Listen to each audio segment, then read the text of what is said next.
بسم اللہ الرحمن الرحیم نحمدہ ونصلی علی رسولہ الکریم اما بعد۔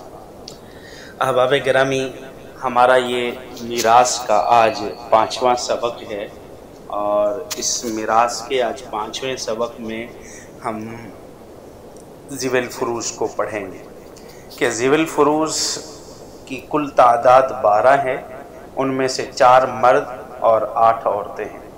سب کی تفصیل انشاءاللہ تعالی الگ الگ کر کے ہم بیان کریں گے۔ مردوں میں سے جو 4 مرد ہیں وہ کون کون سے ہیں؟ باپ، دادا، اخیافی بھائی یعنی خیفی بہن بھائی، اور خیفی بھائی، اور چوتھے نمبر پر شوہر۔ سب سے پہلے نمبر پر باپ ہے۔ باپ کی تفصیل پڑھیں گے۔ باپ وراثت کے حوالے سے باپ کی کل 3 حالتیں بنتی ہیں۔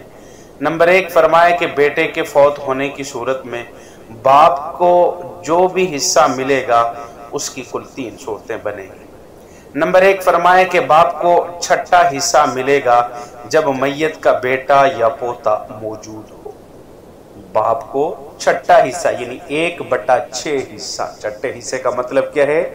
1/6 حصہ، چھٹا حصہ جسے عربی میں سدس کہتے ہیں، سدس ملے گا، چھٹا حصہ ملے گا۔ کس صورت میں ملے گا؟ جب میت کا بیٹا یا پوتا موجود ہو۔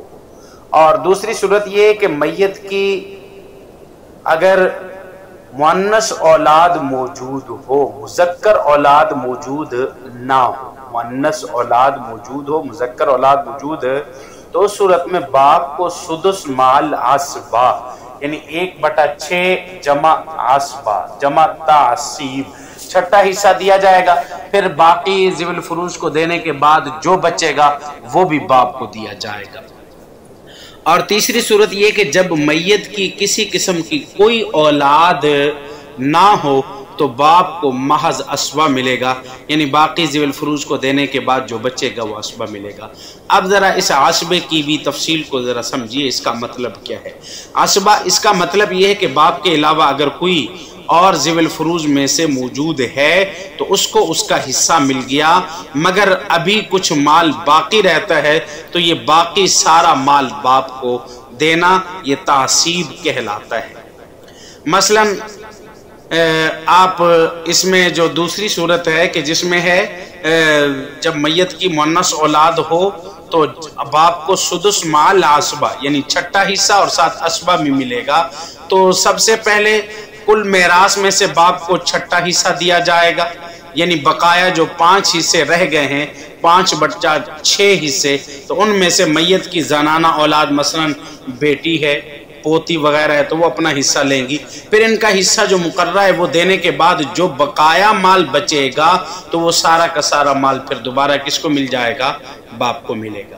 اور جو تیسری صورت کہا کہ جب میت کی کوئی اولاد موجود نہ ہو تو اس صورت میں محض عصبہ ملتا ہے، اس کا کیا مطلب ہے؟ ذرا اس کو بھی سمجھیے۔ دیکھیں اس کا مطلب یہ ہے کہ باپ پہلے چھٹا حصہ نہیں لے گا، پچھلی صورت میں تھا پہلے چھٹا حصہ دیں گے، اب یہاں ہے کہ پہلے چھٹا حصہ نہیں دیں گے، بلکہ سب سے پہلے ذوی الفروض اگر ہیں تو وہ لیں گی، اور مثلا زوجہ، ماں وغیرہ، پھر جو بقایا سارا مال ہے وہ باپ لے جائے گا۔ اور اسی طریقے سے فرمایا یہ بقایا سارا مال باپ کے پاس جائے گا۔ تو مثلا بیٹی پوتی وغیرہ اپنا حصہ لے لیں گی اور باقی سارا مال باپ کو ملے گا۔ اب فرمایا کہ یہ تعصیب محض ہے، تو یہ دونوں صورتوں میں یہ تعصیب محض کہلائے گا دونوں صورتوں میں۔ اب یہ تو باپ کی 3 صورتیں بیان کی ہیں ہم نے، اور دوسرے نمبر پر ذوی الفروض میں سے دادا، جسے عربی میں جد صحیح بھی کہتے ہیں، دادا جسے عربی میں جد صحیح بھی کہتے ہیں۔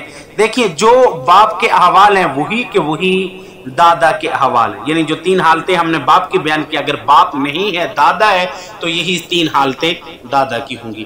البتہ 4 مسائل میں دادے کا حکم باپ کے حکم سے مختلف ہے، 4 مسائل میں باپ کا حکم